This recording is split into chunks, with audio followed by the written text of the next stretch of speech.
Hi, Greg Weldon here with WeldonLIVE for Thursday, April 7th, and today it's about shrinkage caps. No, I'm not talking snow caps, all right? I'm not talking shower caps. I'm not talking, interest rate caps. I'm not talking market caps, Washington caps, all caps, baseball caps, none of the above. I'm talking shrinkage caps. And what this means is the amount of shrinkage that the Fed is willing to do on a monthly basis. They're going to cap it at $95 billion a month, $60 billion in treasuries, $35 billion in asset-backed securities. The question becomes, how long will the Fed need to shrink the balance sheet at $95 billion a month until they consider themselves done with shrinking the balance sheet? I'm assuming we're not going back to 2007 levels. Will we go back to the last, $2 trillion or so that we created after the kind of pandemic ended? Or we go back to when before the pandemic even started and we have several $1 trillion that we have to work off? Okay, I mean, what does that mean? I don't know. The Fed's not even beginning to address that question, but I think it's a critical question for the bond market, as we're going to see in a few minutes once we break down all of the data we have for today, which includes the ISM service sector survey. Really interesting stuff. And most interesting of all, been talking about it for weeks now, the MBA Mortgage Activity Report. Wow.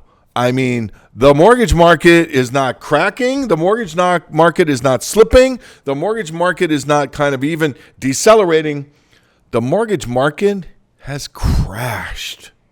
I honestly can say that with certain measures of the mortgage market having crashed. It's that simple.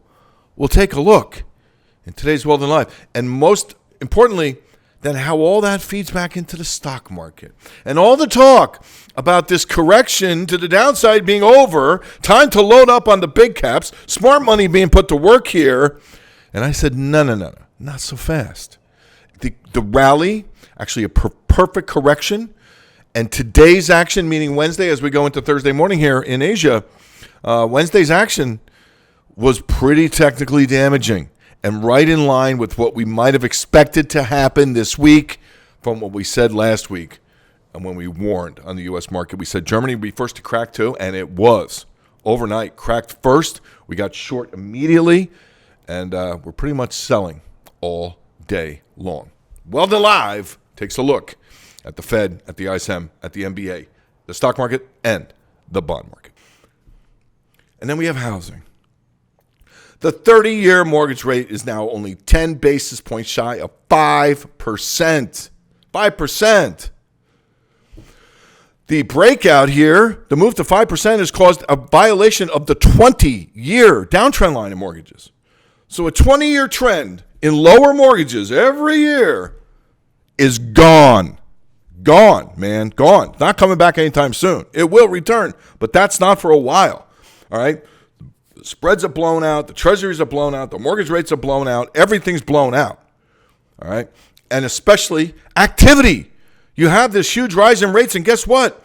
You have completely frozen activity, all right?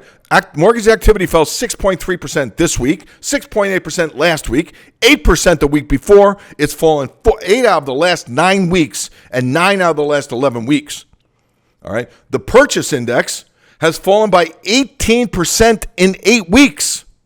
That's a massive decline. And you're talking about the purchase index breaking down from the uptrend that began in 2014. It took like 5 years from the crash in 2008-9 in housing to even get growth here again.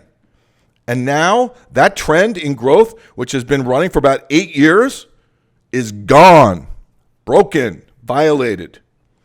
The refinance index is even worse. You'd have to get interest rates, you'd have to get the 30-year rate below 2% to restoke the refinance money-making machine or money, ATM. I mean, it was great for a while. During the pandemic, this was an ATM. This helped a lot of people. You had massive refinancing that went through that freed up a lot of cash for people. And a lot of that cash is still in their pockets because they're paying lower mortgage rates.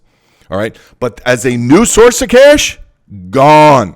The refinance index from the MBA is down 48.8% in 9 weeks. That is legitimately a crash. The housing market hasn't cooled off. The housing market hasn't slipped. The housing market hasn't even peaked. It's already crashed because the mortgage market has crashed. And that's where you are. I mean, you're Wile E. Coyote. You've run off the cliff. You just don't know that gravity is about to exert a tremendous force on you that's going to bring you down very hard. Now, of course, this is driven by the MBB. So when you're tracking the mortgage-backed securities market, okay, the MBS has crashed. It's crashed. It's gone from 111 to 100. It's the lowest level since 2007 by far, and it's a complete liquidation. People have dumped mortgage bonds like you wouldn't believe. The degree to which it's going to be more difficult to get a mortgage in the future, people don't even understand yet. In that vein, you have really high prices. You have really high interest rates. Affordability is out the window. The first-time buyer is pretty much screwed. All right, even renters are screwed. Rents are up, look at South Florida, which is a special situation. All right, it's insulated to somewhat where I am. So, you try and talk to people about these kinds of stats in here in Florida, they ignore you because it's not happening here. Not yet anyway. It will, but for the meantime, honestly, rents are up 75 to 100% in South Florida. All right, you are pricing people out. All right, and while it has been a short supply driven dynamic, without a doubt, all right, that is over. We've seen supplies begin to rise. More than that, the number of homes under construction right now is the highest ever by far. So I don't want to call it a tsunami, it's too dramatic, but you have a massive wave of new supply about to hit the market. And people, I don't think, even understand that because they don't look at these numbers. So from that perspective, the home builders are breaking down. It's a tell. Look at the action in the home builders. This is horrific price action. Get below the 200-day moving average on the daily chart. But more than that, they're bidding to lead the entire stock market to the downside. The relative decline in the home builders ETF compared to the S&P puts the S&P on the hook for 1,000 points to the downside, a 25% risk profile to the S&P. We have that now from the yield curve. We have that now from the ratio versus the bond market. We have that now from so many other places, the U1 unemployment rate. All right. And we have it now in terms of the home builders, implying 25 to 30% immediate risk to the broader stock market in the U.S. There's no doubt in my mind you're doing it. All right. The gap down, the move below the 100-day and the 50-day moving averages, which are still bearishly aligned, very negative technically, especially after really what's an ABC Fibonacci pattern retracement. All right. With a massive degree of bearish momentum divergence. All right. Not only that, but look at the Dow Jones. This is extreme to the max in terms of the last two highs in the Dow have been totally unconfirmed by momentum, which has been negative now for the better part of 6 weeks. All right. This rally couldn't even get to the last high. You have a series of lower highs and lower lows now in the Dow Jones Industrial Average. And today's action, today meaning Wednesday as we head into Thursday morning here in Thursday's Live, breaking down, you closed 100 points below the 200-day moving average after a beautiful double top just above the 61% retracement and a one-day up and back trip in that vein. It's breaking down. The downside door has been reopened here. Now let's talk about the bigger picture, because right now the dynamic around the stock market has not at all reacted to the bond market's breakdown. It hasn't. All right. You've gone in and priced all this Fed tightening and the stock market's like, so what? That is typical. Stock market always has a lag time. Look where you were in September of 87. Look where you were in May of 1990.